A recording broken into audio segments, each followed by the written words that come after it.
Hello दोस्तों, स्वागत है आप सबका मेरे यूट्यूब चैनल रोहिणी क्लासेस में। तो आज हम क्लास 9th की चैप्टर 2 हिस्ट्री का पढ़ने जा रहे हैं, पार्ट 4 यूरोप में समाजवाद और रूसी क्रांति। इसके पहले हम देख चुके हैं सामाजिक परिवर्तन का युग, और हम देख चुके हैं जो है यूरोप में समाजवाद का आना, और जो है हम देख चुके हैं समाजवाद के लिए समर्थन।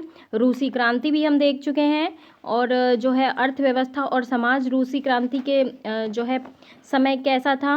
रूस में समाजवाद हम देख चुके हैं, उथल पुथल का समय यानी कि 1905 की क्रांति, पहला विश्व युद्ध और रूसी साम्राज्य, पेग्रोवाद जो है पेट्रोग्राद में फरवरी क्रांति, ठीक है। और जो है फरवरी के बाद क्या प्रोसेसिंग हुई, अक्टूबर 1917 की क्रांति, और अक्टूबर के बाद क्या बदला। और आज हम देखेंगे गृह युद्ध, ठीक है। तो चलिए बिना किसी देरी के स्टार्ट करते हैं। तो चलिए अब हम देखते हैं गृह युद्ध। जब बोल्शेविकों ने, सबसे पहले मैं आपको ये बता दूं कि बोल्शेविक का मतलब मैंने आपको पिछली वीडियो में भी बताया था, इस वीडियो में भी आप देख लीजिए। बोल्शेविक जो थे ना, जिन्हें बोल्शेविस्ट के रूप में अंग्रेजी से जाना जाता है, वे व्लादिमीर लेनिन, ध्यान रखेंगे, व्लादिमीर लेनिन और अलेक्जेंडर बोगडानोव द्वारा स्थापित किए गए एक कट्टरपंथी, दूर बाएं और क्रांतिकारी मार्क्सवादी गुट थे, जो मार्क्सवादी रूसी सोशल डेमोक्रेटिक लेबर पार्टी यानी कि RSDLP के जो है गुट से अलग हो गए थे, ठीक है। और समाजवादी राजनीतिक पार्टी का गठन हुआ था 1898 में, ठीक, ध्यान रखेंगे, ये थे बोल्शेविक। तो देखिए, जब बोल्शेविकों ने ना जमीन के पुनर्वितरण का आदेश दे दिया, पुनर्वितरण का मतलब क्या है कि पुनः वितरित करना है ना, पुनः वितरित करना, जब आदेश दे दिया तो रूसी सेना टूटने लग गई। अब भाई सेना जो गई थी वे किसान ही तो थे, ज़्यादातर सिपाही तो किसान थे, और वे भूमि के पुनर्वितरण के लिए घर लौटना चाहते थे ताकि जो है उन्हें भी वितरित किया जा सके, ठीक है। और इसीलिए सेना छोड़कर जाने लगे। तो ये जो गैर बोल्शेविक समाजवादी थे ना, उदारवादी और राजशाही समर्थकों ने बोल्शेविक विद्रोह की निंदा की। उनके नेता जो थे वे दक्षिणी रूस में इकट्ठा होकर बोल्शेविक यानी कि रेड से लड़ने के लिए टुकड़ियां संगठित करने लग गए। 1918 और 1919 में ना रूसी साम्राज्य के ज़्यादातर हिस्सों पर सामाजिक क्रांतिकारी ग्रीन्स और जार समर्थकों का नियंत्रण ही रहा, यानी कि राजा के समर्थकों का नियंत्रण रहा। उन्हें फ्रांसीसी, अमेरिकी, ब्रिटिश और जापानी टुकड़ियों का भी समर्थन मिल रहा था। अब देखिए, ये सभी शक्तियां ना रूस में समाजवाद को फलते फूलते नहीं देखना चाहती थीं। ये जो टुकड़ियां थीं और जो बोल्शेविक के बीच चल रहे गृह युद्ध के दौरान लूटमार, डकैती, भुखमरी जैसी समस्याएं जो है बड़े पैमाने पर फैल रही थीं। तो वाइट मतलब जो जार समर्थक थे, वाइट में जो निजी संपत्ति के हिमायती थे ना, उन्होंने जमीन पर कब्जा करने वाले किसानों के खिलाफ काफ़ी सख्त रवैया अपनाया। देखिए क्या है ये वाइट में, यानी कि जो जार समर्थक थे, निजी संपत्ति के हिमायती, यानी कि जो निजी संपत्ति रखने के हिमायती थे, पक्ष में थे, उन्होंने जमीन पर कब्जा करने वाले किसानों के खिलाफ सख्त रवैया अपनाया। और उनकी इन तो हरकतों के कारण तो गैर बोल्शेविकों के प्रति जन समर्थन और भी तेज़ी से घटने लग गया। जाहिर सी बात है, जब आप किसी एक पक्ष का शोषण करोगे तो जो है जन समर्थन तो घटेगा ही, ठीक है। और जनवरी 1920 तक भूतपूर्व रूसी साम्राज्य के ज़्यादातर हिस्सों पर बोल्शेविकों का नियंत्रण कायम हो चुका था। उन्हें गैर रूसी राष्ट्रवादियों और मुस्लिम जदीदियों की मदद से यह कामयाबी मिली थी, ठीक है, जहां रूसी उपनिवेश ही बोल्शेविक विचारधारा के अनुयायी बन गए थे, ठीक। अब वहाँ पर क्या हुआ, वहाँ पे मदद का काम नहीं आ सकी। मदद कैसे काम नहीं आ सकी, मध्य एशिया में स्थित खीवा में बोल्शेविक उपनिवेशों ने जो है समाजवाद की रक्षा पर स्थानीय राष्ट्रवादियों के बड़े पैमाने पर कत्लेआम किया। अब ये ध्यान रखेंगे, वहाँ पे स्थानीय राष्ट्रवादी, यानी कि स्थानीय राष्ट्रवादी का मतलब क्या हुआ, जो देश के स्थानीय निवासी और अपने राष्ट्र के प्रति देशभक्त थे, ठीक है, इनका कत्लेआम किया गया। ऐसे हालत में जो है बहुत सारे लोगों को ये समझ में नहीं आ रहा था कि बोल्शेविक सरकार आखिर चाहती क्या है, ठीक है। तो आंशिक रूप से ना इस समस्या से निपटने के लिए ज़्यादातर गैर रूसी, यानी कि जो रूस के बाहर के थे, तो गैर रूसी राष्ट्रीयताओं के लिए सोवियत संघ यानी कि यूएसएसआर दिसंबर 1922 में रूसी साम्राज्य में से बोल्शेविकों द्वारा स्थापित किया गया। राज्य के अंतर्गत राजनीतिक स्वायत्तता दे दी गई। ठीक है, अब स्वायत्तता का मतलब क्या होता है? स्वायत्तता जो है वो अपना शासन स्वयं चलाने का अधिकार। क्या होता है? स्वायत्तता का मतलब अपना शासन स्वयं चलाने का अधिकार। लेकिन क्या हुआ? लेकिन जो है बोल्शेविकों ने स्थानीय सरकारों पर कई अलोकप्रिय और सख्त नीतियां, जैसे कि मान लो घुमंतुवाद। घुमंतुवाद क्या होता है कि ऐसे लोग जो किसी एक जगह पर ठहर कर नहीं रहते बल्कि अपनी आजीविका की खोज में एक जगह से दूसरी जगह आते जाते रहते हैं। ठीक है, तो जैसे घुमंतुवाद की रोकथाम की कड़ी जो है कोशिशें थोप दी गई। ठीक है, और इसलिए विभिन्न राष्ट्रीयताओं का विश्वास जीतने का प्रयास आंशिक रूप से ही सफल हो पाया।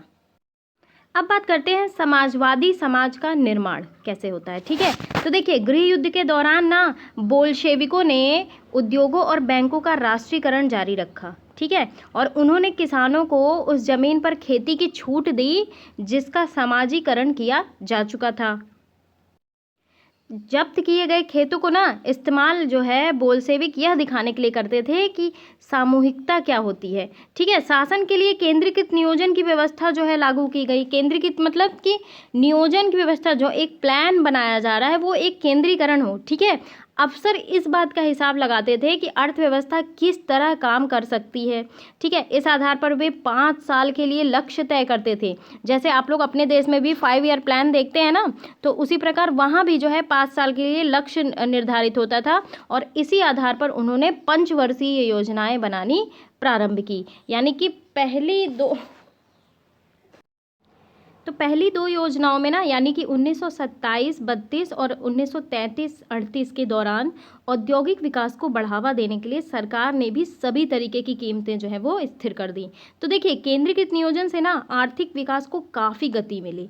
ठीक है, और जो है औद्योगिक उत्पादन बढ़ने लगा। ठीक है, 1929 से 33 के बीच तेल, कोयले और स्टील के उत्पादन में 100% वृद्धि हुई और नए नए औद्योगिक शहर भी अस्तित्व में आए। लेकिन क्या हुआ ना कि तेज निर्माण कार्यों के दबाव में कार्य स्थितियां जो है वो खराब होने लगी। जाहिर सी बात है, जब अब जैसे देखिए मैग्निटोगोर्स्क शहर में एक स्टील संयंत्र का निर्माण 3 साल के भीतर पूरा कर लिया गया। अब इस दौरान जो है मजदूरों को बड़ी सख्त जिंदगी गुजारनी पड़ी, जिसका नतीजा क्या हुआ? ये हुआ कि पहले ही साल में 550 बार काम रुका। ठीक है, रिहायशी क्वार्टरों में जाड़ों में शौचालय जाने के लिए 40 डिग्री कम तापमान पर लोग चौथी मंजिल से उतरकर सड़क के पार दौड़कर जाते थे। ठीक है, कितना कठिन जीवन यापन था। ठीक है, एक विस्तारित शिक्षा जो व्यवस्था है वो विकसित की गई। फैक्ट्री के कामगारों एवं किसानों को विश्वविद्यालयों में दाखिला दिलाने के लिए खास इंतजाम किए गए। तो आइए देख लेते हैं यूक्रेन के एक गांव में समाजवादी खेती, यानी कि खेतों को लेकर जो है एक कम्यून बनाया गया। कम्यून में कुल 13 परिवार और 70 लोग थे। ठीक है, और खेतों से जो है हासिल किए गए कृषि उपकरणों को कम्यून के हवाले कर दिया गया। सभी सदस्य सामूहिक भोजनालय में खाना खाते थे। सहकारी साम्यवाद के सिद्धांत के आधार पर आमदनी को सबके बीच बांट लिया जाता था। ठीक है, सदस्यों के श्रम में जो है होने वाली सारी आय और कम्यून के पास मौजूद सारे रिहायशी मकानों और सुविधाओं को कम्यून के सदस्य मिलकर इस्तेमाल करते थे।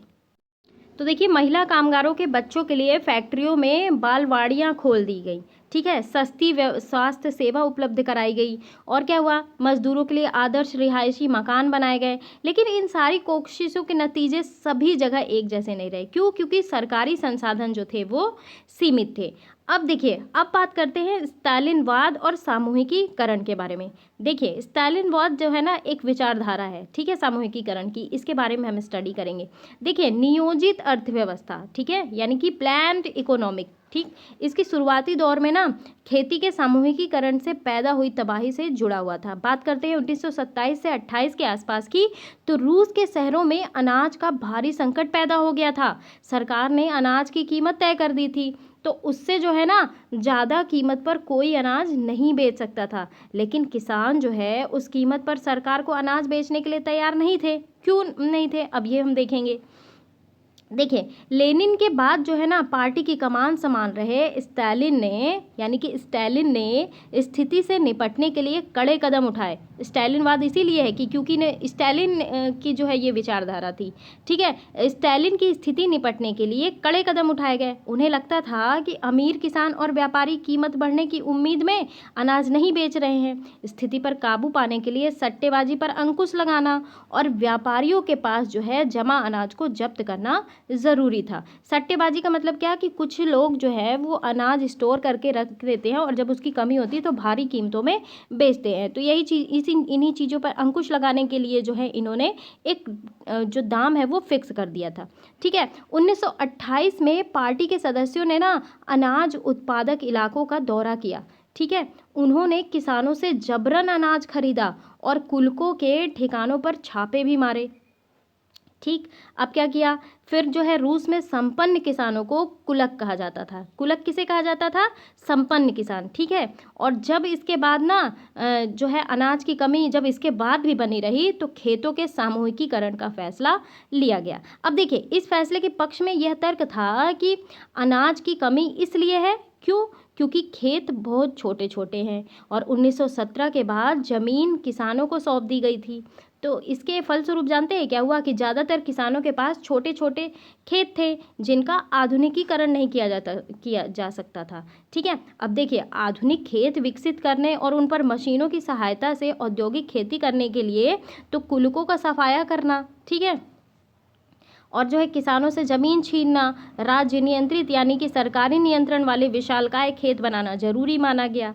अब देखिए इसके बाद क्या होता है, इसी के बाद ना स्टालिन का सामूहिकीकरण कार्यक्रम शुरू हुआ, यानी कि 1929 से पार्टी ने सभी किसानों को सामूहिक खेतों यानी कि जिसे कहा जाता है कोल खोज का काम करने का आदेश जारी कर दिया, ठीक है। ज़्यादातर जो ज़मीन और साजो सामान था वो सामूहिक खेतों के स्वामित्व को सौंप दिए गए और सभी किसान ना सामूहिक खेतों पर काम करते थे और कोल खोज के मुनाफे को सभी किसानों के बीच बांटा जाता था। कोल खोज यानी कि सामूहिक खेत, ठीक है, उनका मुनाफा जो भी होता था वो किसानों के मध्य बांट दिया जाता था। और इस फैसले से गुस्साए जो किसान थे ना वो सरकार का विरोध किए और वो जो है अपने जानवरों को खत्म करने लग गए। 1929 से 31 के बीच क्या हुआ, मवेशियों की संख्या यानी कि उनके जानवरों की संख्या में 1/3 कमी आई, ठीक है। तो सामूहिकीकरण का बहुत भारी विरोध हुआ और विरोध करने वालों को सख्त सजा दी गई, ठीक है। बहुत सारे लोगों को जो है निर्वासन यानी कि देश से निकाल दिया गया, ठीक है, देश निकाला घोषित कर दिया गया। और सामूहिकीकरण का विरोध करने वाले किसानों का कहना था कि वे न तो अमीर हैं और ना ही समाजवाद के विरोधी हैं, वे बस विभिन्न कारणों से सामूहिक खेतों पर काम नहीं करना चाहते। स्टालिन सरकार ने सीमित स्तर पर स्वतंत्र किसानों की व्यवस्था भी जारी रहने दी, लेकिन क्या हुआ ना ऐसे किसानों को कोई खास मदद नहीं दी जाती थी, ठीक है। सामूहिकीकरण के बावजूद उत्पादन में नाटकीय वृद्धि तो नहीं हुई, लेकिन क्या हुआ ना 1930 से 33 की खराब फसल के बाद तो सोवियत इतिहास का सबसे बड़ा अकाल पड़ा जिससे 40 लाख से ज़्यादा लोग मारे गए। अकाल पड़ेगा तो जाहिर सी बात है भोजन की आपूर्ति नहीं हो पाएगी जिससे लोग मारे जाएंगे, है ना। तो पार्टी में भी बहुत सारे लोग नियोजित अर्थव्यवस्था के अंतर्गत औद्योगिक उत्पादन से पैदा हो रहे भ्रम और सामूहिकीकरण के परिणामों की आलोचना कर रहे थे। यानी कि स्टालिन और उसके सहयोगियों ने ऐसे आलोचकों पर समाजवाद के खिलाफ साजिश रचने का जो है आरोप लगाया। यही तो होता है, अगर आप गवर्नमेंट के खिलाफ कुछ बोलते हो तो आपके ऊपर कोई ना कोई आरोप घोषित कर दिया जाता है, ठीक है। देश भर में बहुत सारे लोगों पर इसी तरीके के आरोप लगाए गए और 1939 तक आते आते ना 20 लाख से ज़्यादा लोगों को या तो जेलों में डाल दिया गया या श्रम शिविरों में भेज दिया गया। ज़्यादातर लोगों ने ऐसा कोई अपराध नहीं किया था, लेकिन उनकी सुनने वाला कौन था? कोई नहीं था। बहुत सारे लोगों को तो यातनाएं दी गई यानी कि उन्हें प्रताड़ित किया गया, ठीक है, और जो है बयान लिखवाए गए, उन्होंने समाज के विरुद्ध साजिश में हिस्सा लिया है ये बयान लिखवाया गया और इसी आधार पर उन्हें मार दिया गया, ठीक है। इनमें कई प्रतिभावान पेशेवर लोग भी थे। अब बात करते हैं रूसी क्रांति और सोवियत संघ का वैश्विक प्रभाव। देखिए बोल्शेविकों ने ना जिस तरह सत्ता पर कब्जा किया था और जिस तरह उन्होंने शासन चलाया, उसके बारे में यूरोप की समाजवादी पार्टियां बहुत सहमत नहीं थीं। लेकिन क्या था ना कि मेहनतकशों के राज्य की स्थापना की संभावना ने दुनिया भर के लोगों में एक नई उम्मीद जगा दी थी। बहुत सारे देशों में ना कम्युनिस्ट पार्टियों के गठन किया गया, जैसे इंग्लैंड में communist party of great Britain की स्थापना की गई। ठीक है, बोल्शेविकों ने उपनिवेशों की जनता को भी रास्ते का अनुसरण करने के लिए प्रोत्साहित किया। अब सोवियत संघ के अलावा भी जो है बहुत सारे देश के प्रतिनिधि थे। ठीक है, इन प्रतिनिधियों ने conference of the people of the east, ध्यान रखेंगे पार्टी का नाम क्या है, conference of the people of the east 1920, और बोल्शेविकों द्वारा बनाए गए जो है कॉमिंटन बोल्शेविक समर्थन समाजवादी पार्टियों के अंतर्राष्ट्रीय महासंघ में हिस्सा लिया। अब देखिए, कुछ विदेशियों को सोवियत संघ की communist university of the workers of the east में शिक्षा दी गई। जबकि दूसरा विश्व युद्ध शुरू हुआ ना, तब तक जो है सोवियत संघ की वजह से समाजवाद को एक वैश्विक पहचान और हैसियत मिल चुकी थी। लेकिन क्या हुआ ना कि 50 के दशक तक देश के भीतर भी लोग यह समझने लग गए कि सोवियत संघ की शासन शैली रूसी क्रांति के आदर्शों के अनुरूप नहीं है। फिर क्या हुआ, देखिए, विश्व समाजवादी आंदोलन में भी ना इस बात को मान लिया गया कि सोवियत संघ में सब कुछ ठीक ठाक नहीं चल रहा है। अब देखिए, एक पिछड़ा हुआ देश महाशक्ति बन चुका था। क्या बन चुका था, महाशक्ति बन चुका था, शक्ति का केंद्र बन चुका था, और उसके उद्योग और खेती विकसित हो चुके थे और गरीबों को भोजन मिल रहा था। लेकिन वहाँ के नागरिकों को कई तरीके की आवश्यक स्वतंत्रता नहीं दी जा रही थी और विकास परियोजनाओं को दमनकारी नीतियों के बल पर लागू किया गया था। दमनकारी नीति यानी कि उन्हें फोर्सफुली जो है कह रहे थे कि ये कार्य आप करिए ही करिए, तो फोर्सफुली नीतियों के बल पर लागू किया जा रहा था। तो ठीक है, 20वीं सदी के अंत तक ना एक समाजवादी देश के रूप में अंतर्राष्ट्रीय स्तर पर, ठीक है, इंटरनेशनल लेवल पे सोवियत संघ की प्रतिष्ठा जो है वो काफ़ी कम रह गई।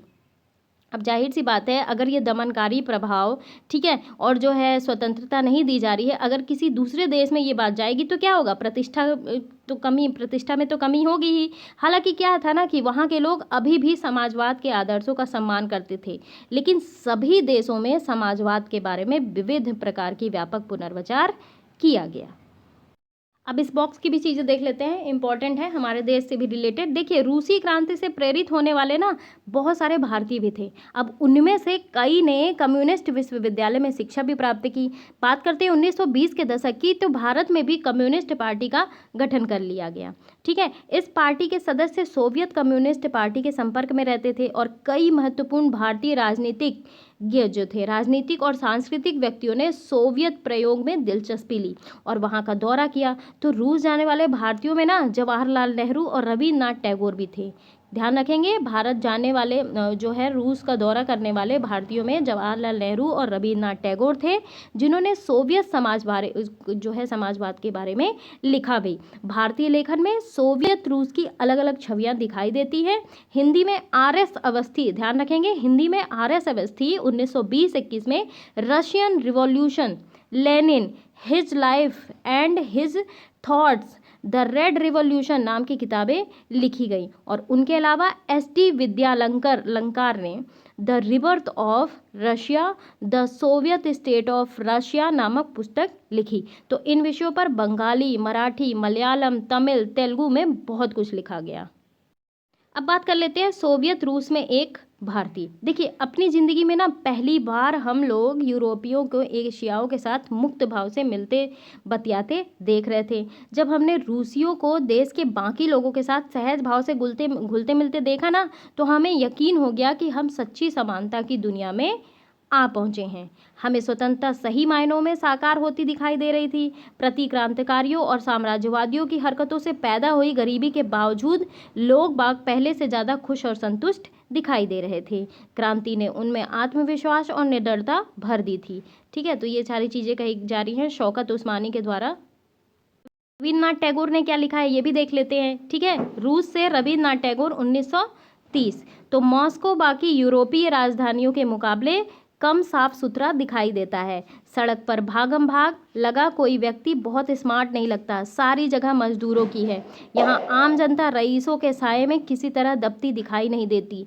जो लोग सदियों से नेपथ्य में छिपे हुए थे, आज सामने आ खड़े हुए हैं। मैं अपने देश के किसानों और मजदूरों के बारे में सोचने लगा। मेरे सामने जो कुछ था वह देखकर लगता था कि यह अरेबियन नाइट्स के किसी जिन्न की करामात है। यह महज एक दशक पहले ये भी हमारे लोगों जितने ही अनपढ़, लाचार और भूखे थे। ये देखकर मेरे जैसे अभागे हिंदुस्तानी से ज़्यादा अचंभा और भला किसको लगा होगा। इन दिनों इतने थोड़े से सालों में अज्ञानता और बेसहारेपन की पहाड़ को उतार फेंका। तो अब देखते हैं इस जो है चैप्टर के क्वेश्चन आंसर्स। तो हमारा पहला क्वेश्चन है, रूस के सामाजिक, आर्थिक, राजनीतिक हालात 1905 से पहले कैसे थे। ठीक है, तो हम बात करते हैं, बहुत बुरे थे। ठीक है, 1905 के पहले बात कर लेते हैं। पहली चीज़ ये कि 20वीं सदी के प्रारंभ में ना 85% लोग जो है वो रूसी कृषक थे। दूसरी चीज़, फ्रांस और जर्मनी के अनुपात में 40% से 50% था, लेकिन रूस में कितना है, 85%। और रूस के अनाज का ना एक बहुत बड़ा मात्रा जो है वो निर्यात कर दिया जाता था। ठीक है, मॉस्को और सेंट पीटर्सबर्ग प्रमुख औद्योगिक क्षेत्र थे। और जब रूसी रेल नेटवर्क विस्तार किया जा रहा था तो सन 1890 के दशक में कई कारखाने स्थापित किए गए और कारखाने जो है विदेशी निवेश बढ़ा। ठीक है, सेंट पीटर्सबर्ग में 1,10,000 से अधिक मजदूर रोज काम के घंटे के जो है कम करने और मजदूरी बढ़ाने के, कार्यस्थल सुधार करने की मांग को लेकर हड़ताल पे चले गए। और जो है आवश्यक वस्तुओं के दाम बहुत बढ़ गए थे। मजदूरी जो है वो 20% घट गई थी। तो ये सारी चीज़ें थी। ठीक है, बहुत बुरे हालात थे। दूसरा क्वेश्चन है, 1917 से पहले रूस की कामकाजी आबादी के बाकी देशों के मुकाबले किस प्रकार भिन्न था। तो जो है देखिए, 1917 के पहले ना रूस की कामकाज करने वाली जनसंख्या जो थी वो यूरोप के अन्य देशों से भिन्न थी। क्यों? क्योंकि सभी रूसी कामगार जो थे ना वो कारखानों में काम करने के लिए गांव से शहर नहीं आए थे। उनमें से कुछ ने गांवों में रहना जारी किया और शहर में जो है प्रतिदिन काम पे जाते थे। तो वे सामाजिक स्तर और दक्षता के अनुसार ना समूहों में बटे हुए थे। अब उनकी पोशाकों में से जो वो है परिलक्षित होती थी, यानी कि दिखती थी। ठीक है, अलग अलग पोशाक होती थी। तो जो धातुकर्मी मजदूर जो है खुद को साहब मानते थे और उनके काम ना ज़्यादा प्रशिक्षण और निपुणता की ज़रूरतें रहती थी। लेकिन ये क्या था ना कि कामकाजी जनसंख्या जो है एक मोर्चे पर तो एकजुट रहती थी, यानी कि कार्य स्थितियों और नियोक्ता के अत्याचार के विरुद्ध हड़ताल करना। ठीक है, अगला क्वेश्चन देखेंगे, 1917 में जार का शासन क्यों खत्म हो गया। जाहिर सी बात है, जब उसकी बढ़ते अविश्वास और जार की नीतियों से जो है ये असंतुष्टि का कारण जो है सबसे बड़ा कारण था। ठीक है, जो 1917 में ख़त्म हो गया। बात करेंगे जॉर्ज निकोलस द्वितीय की। इसने जो है राजनीतिक गतिविधियों पर रोक लगा दी। ठीक है, मतदान के नियम बदल डाले, बताइए आप, और अपनी सत्ता के विरुद्ध उठे सवालों और नियंत्रण को खारिज कर दिया। जवाब नहीं दिया तो अब भाई जवाब नहीं दोगे तो जाहिर सी बात है तुम्हारे प्रति लोगों में अविश्वास पैदा होगा। अब जैसे देखिए युद्ध भी जारी रहा। जार ने जो है ड्यूमा के प्रमुख दलों को सलाह लेने से जो है मना कर दिया। ठीक है, उसने अपना समर्थन खो दिया है। और प्रथम विश्व युद्ध में क्या हुआ, उद्योगों पर भी बुरा प्रभाव पड़ा। और जो है किसान ज़मीन में जो है सिर्फ जो है काम करते थे। उनकी पैदावार अधिकतम भाग जो है ज़मीन के मालिकों को जो है विशेषाधिकार प्राप्त वर्गों में चला जाता था। तो इसीलिए जो है 1917 में जार का शासन खत्म हो गया। अब बात करेंगे कि ऐसी दो सूचियां बनाइए। एक सूची में फरवरी क्रांति मुख्य घटनाओं के प्रभावों को और दूसरी में अक्टूबर क्रांति के प्रमुख घटनाओं और प्रभावों को दर्ज करिए। तो देखिए, सबसे पहले हम देखते हैं फरवरी क्रांति। 1917 की सर्दियों में राजधानी पेट्रोग्राद के हालात बिगड़ गए और 1917 में ना मजदूरों के क्वार्टरों में खाने के अत्यधिक किल्लत अनुभव हुई। संसदीय प्रतिनिधि जो है जार की ड्यूमा को बर्खास्त करने की इच्छा के विरुद्ध थे। सर्दियां बहुत ज़्यादा थी। ठीक है, असाधारण कोहरा और बर्फबारी भी हुई थी। और जो है गालियाँ, रोटी जो है, मजदूर, बेहतर कार्य जो है, घंटे और लोकतंत्र के नारे लगाते हुए लोगों से भर गई। जार ने जो है ना वो 2 मार्च को अपनी सत्ता छोड़ दी और जो है सोवियत और ड्यूमा के नेताओं ने मिलकर रूस में अंतरिम सरकार बना ली। ठीक है, अब इसका प्रभाव क्या पड़ा ये भी देख लेते हैं। फरवरी क्रांति का प्रभाव ये पड़ा ना कि फरवरी के बाद जनसाधारण और संगठनों की बैठक पर प्रतिबंध हटा लिया गया। दूसरी चीज़, पेट्रोग्राद जो है सोवियत की तरह ही सभी जगह सोवियत बन गई और जो है एक जैसी चुनाव प्रणाली का अनुसरण नहीं किया गया। अप्रैल 1917 में बोल्शेविकों के नेता व्लादिमीर लेनिन देश निकाले, ठीक है, और रूस वापस लौट गए। चौथी चीज़ ये है कि उसने ना जो इस बात पे भी जोर दिया कि अब अपने रेडिकल उद्देश्यों का स्पष्ट करने के लिए बोल्शेविक पार्टी का नाम बदलकर कम्युनिस्ट पार्टी रख दिया गया, ठीक है। अब बात करते हैं अक्टूबर क्रांति की, ठीक है। अक्टूबर क्रांति में जो है क्या हुआ, अंतरिम सरकार और बोल्शेविकों में मतभेद के कारण हुआ अक्टूबर क्रांति। किस कारण हुआ, अंतरिम सरकार और बोल्शेविकों के मतभेद के कारण, ठीक है। क्या हुआ था ना कि सितंबर में व्लादिमीर लेनिन ने विद्रोह के लिए समर्थकों को इकट्ठा करना शुरू कर दिया और 16 अक्टूबर 1917 को उसने पेट्रोग्राद सोवियत और बोल्शेविक पार्टी को सत्ता पर सामाजिक कब्जा करने के लिए मना कर दिया। अब बताइए, सत्ता पर कब्जे के लिए लियोन ट्रॉट्स्की के नेतृत्व में एक सैनिक क्रांतिकारी सैनिक समिति नियुक्त की गई, तो 24 अक्टूबर को विद्रोह शुरू हो गया, ठीक है। और अक्टूबर क्रांति का नेतृत्व मुख्यतः कौन कर रहा था, ये कर रहे थे लेनिन और उनके अधीनस्थ जो थे वो ट्रॉट्स्की, ठीक है, ध्यान रखेंगे। हमारा अगला क्वेश्चन है, बोल्शेविकों ने अक्टूबर क्रांति के फौरन बाद कौन कौन से प्रमुख परिवर्तन किए। सबसे पहला परिवर्तन ये था कि भूमि को सामाजिक संपत्ति घोषित कर दिया और किसानों को उस भूमि पर कब्जा करने के लिए जिस पर वे काम करते थे, ठीक है। दूसरी चीज़, शहरों में बड़े घरों के परिवार का आवश्यकता अनुसार हिस्सा दे दिया गया। तीसरी चीज़ ये किया गया कि पुराने अभिजात वर्ग के पदवियों का प्रयोग पर रोक लगा दी गई। चौथी चीज़ ये की गई कि परिवर्तन को स्पष्ट करने के लिए बोल्शेविकों ने सेना और कर्मचारियों को नई वर्दियाँ पेश की, ठीक है। पांचवी चीज़ क्या की, पांचवी चीज़ ये की कि बोल्शेविक पार्टियों का नाम बदलकर रूसी कम्युनिस्ट पार्टी रख दिया गया, ठीक है। तो ये सारे परिवर्तन हुए। अब बात कर लेते हैं अगले क्वेश्चन की, संक्षेप में बताना है कुलक का मतलब, ठीक है। कुलक क्या था, ये रूस के धनी किसान थे। तो स्टालिन का विश्वास था ना कि वे अधिक लाभ कमाने के लिए अनाज इकट्ठा कर रहे हैं। तो 1927-28 तक रूस जो है सोवियत रूस के शहर अन्न आपूर्ति में भारी किल्लत का सामना करते थे और इसीलिए कुलकों पर 1928 में छापे मारे गए और जो है उनके अनाज भंडारों को जब्त कर लिया गया। बात करेंगे अब ड्यूमा क्या है। देखिए 1905 की क्रांति के दौरान ना राजा ने यानी कि जार ने रूस में परामर्शदाता संसद का चुनाव जो है वो उसकी अनुमति दे दी गई और रूस की इस निर्वाचित परामर्श संसद को ड्यूमा कहा गया, ठीक है। अब अगला है 1900 से 1930 के बीच महिला कामगार। तो देखिए महिला मजदूरों ने ना रूस में भविष्य निर्माण की महत्वपूर्ण भूमिका निभाई। बात करेंगे 1914 की अगर, तो कुल कारखानों में कामगार महिलाओं का प्रतिशत जो था वो 31% हो चुका था, लेकिन उन्हें पुरुष की अपेक्षा कम मजदूरी दी जाती थी। अगली बात करेंगे उदारवादी की। उदारवादी का मतलब क्या होता है, देखिए रूस के उदारवादी वे लोग थे ना जो ऐसा देश चाहते थे जिसमें जो है सभी धर्म को बराबर सम्मान मिले, ठीक है। वे वंश आधारित शासकों की अनियंत्रित सत्ता के भी विरुद्ध थे, ठीक है। वे सरकार के समक्ष व्यक्ति के अधिकारों की सुरक्षा के पक्ष में थे। वे प्रतिनिधित्व करने वाले निर्वाचित संसदीय सरकार के पक्षधर थे जो शासन और अफसरों के प्रभाव से मुक्त थे।